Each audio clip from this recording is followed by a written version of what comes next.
My experience in China was unlike anything I've ever been involved in before, and it's all thanks to NARAKA Bladepoint and the incredible team that organized the trip. The main thing that I was technically there for was the J-Cup World Championship, but there was so much more packed into the 5-day stay that I'll walk you all through in this video. I'm really not much of a vlogger, as you probably already know. 99% of my videos come from screen recordings, so this is definitely a change of pace. I'll include some raw audio, but for the most part you'll be hearing retrospective voiceover because I feel like that just fits my normal video style a lot better.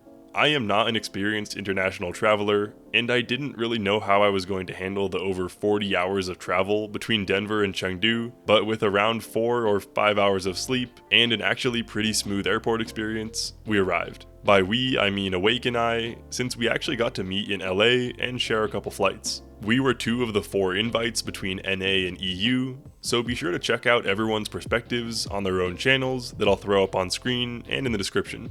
None of us really knew exactly what we were getting ourselves into, and we were basically just trusting the NARAKA team entirely, which ended up totally working out since everyone was so friendly and accommodating. We were picked up from the airport mid-afternoon and taken to the hotel where we had a bit of much needed downtime to decompress from all the travel, and as sleepy as I was, there was no chance of me napping because it was way too exciting to finally be there, and I was really hungry. But that would be resolved because the first and last thing on the itinerary that day was to go to a hot pot restaurant. There were 2 things that I was afraid of for hot pot. One being how spicy everyone said it was going to be, and 2, the types of meat that I'd be eating. These turned out to be fair fears because it was insanely spicy, and with food ranging from duck intestines to cow stomach, I honestly don't know if I would have eaten much of it if it wasn't for Dunkin' Donuts pushing me to try everything. Seriously, find yourself someone who looks at you the way Dunkin' looks at Sichuan cuisine. We were at the restaurant for quite a while, and even had a little birthday celebration with a custom NARAKA cake.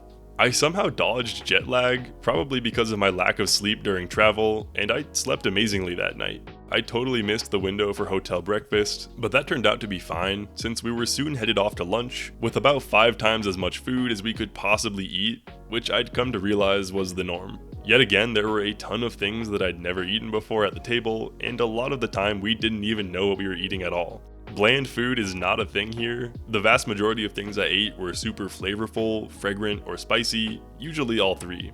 I definitely don't consider myself a picky eater normally, but there were a lot of things that I didn't like, and a lot of things that I loved. Even little things like the bus ride there were really exciting to me since everywhere I looked was just so unfamiliar. Chengdu is very highly developed and technological, but there's still a ton of greenery and trees everywhere that adds a certain charm to the city.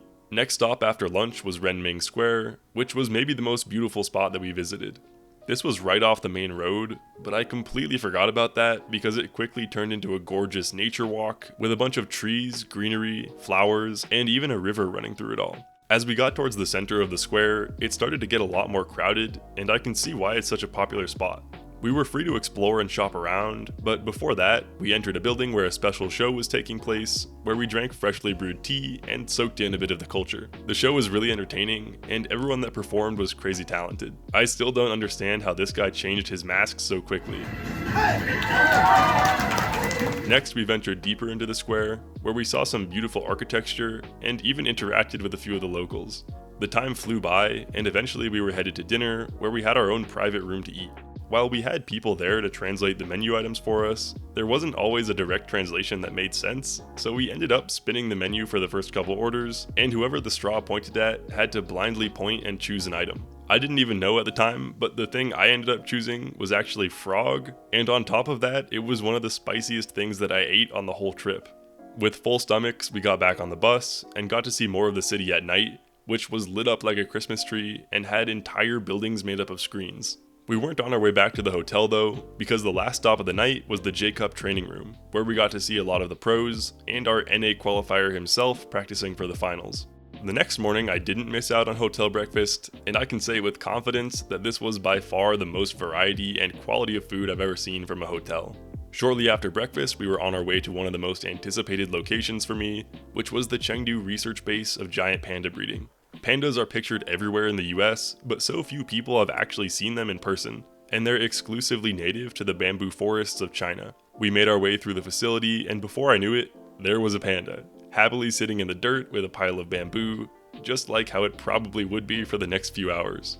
Stereotypically, pandas are always eating or sleeping, and well, I guess I can vouch for that.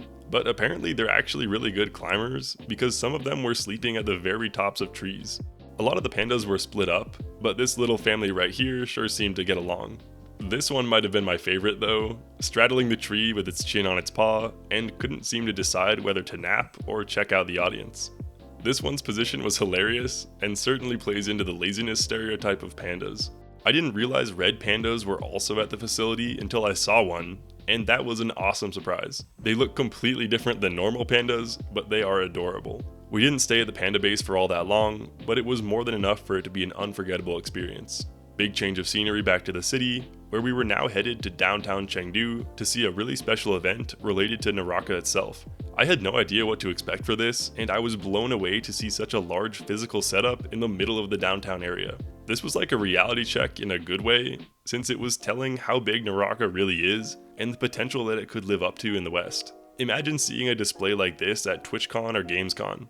Anyways, the purpose of the whole thing was the NARAKA mobile demo, and they had a whole bunch of devices out that we actually got to play squads on. You heard me right with squads, that's actually one of the many differences between the mobile version and the PC and console versions. Fast forward to an amazing dinner like always, and then to close out the night we got to visit an internet cafe full of PCs running NARAKA, and it was a blast to play on the Chinese server.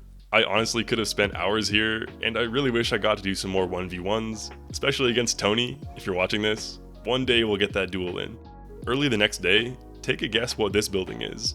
This was right outside my hotel room window every day, and I had no idea it was the venue for J-Cup.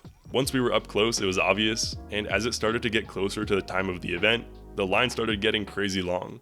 There were more than 2,000 people at the event, and with our VIP passes courtesy of NARAKA, we got to sit in the very front on the floor with almost nothing between us and the main stage. We checked out a bit of the venue and the seating area before going back outside since there was a lot of stuff to see. The main point of interest being a scaled up version of the J-Cup trophy itself, with all the participating teams surrounding it. I still can't get over the level of popularity NARAKA has here, and there was even a J-Cup advertisement in the neighboring mall. Before the event started, I set out with Archer and Mr. Seto Kami to visit the mobile showcase again, where we had decent success just running duos, before the CEO of NetEase himself arrived to give a speech and grant 100 shares of NetEase to a loyal community member. We even got a hello before he left the venue. Hello! Archer was kind enough to get us some tanghulu from a street vendor, which was juicy, sweet, sour, and just a delicious snack. Cheers. Cheers! This time when we arrived back at J-Cup, it was in the full swing of the tournament, and I was really excited to catch some of the solos games. The crowd was alive and going crazy throughout the tournament. Even something like a bold hero pick before the game even started would get a rise out of the audience. The overhold, Zhang able to get the tap touchdown. The parry yet again. That's triple parries. Wang. Mike had an incredible performance during the finals, and his efforts were rewarded with the honor of the J-Cup trophy and $100,000. The Trios final was taking place the next day, but before it began, I got to go see the Global Center, which was just a short walk from the hotel, and basically took up the whole horizon once I was up close. This place took forever to walk through, and it was loaded to the brim with shops, and even ice skating rinks and a water park. Later in the day was the main event though, being introduced with an amazing concert, followed by entry of all the Trios teams.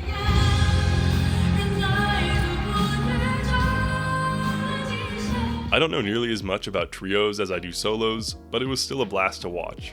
TE came out victorious by an insanely small gap of half a point, but they 100% deserved it. As the event came to a close, it started to sink in that this was the last day I'd be spending in Chengdu, and dinner was a little bittersweet, since I knew it would be a long time before I'd get to see the friends I made here again, but the meal was amazing, and the company was even better. Shout out to Tony for waking up before 5 AM to see me off, and after the hour drive to the airport, it was goodbye Chengdu, hello LA, hello Denver. I can't emphasize enough how amazing everyone was that I met. There literally wasn't a single negative interaction I had with anyone over the whole trip. If I could go back a year and play any game, I wouldn't change a thing, since I'm confident that no other game on the entire market could have given me an opportunity like this. I loved every second of the journey, and I have to give a huge thank you to everyone involved that made the trip what it was. That's all from me. I'll see you next time.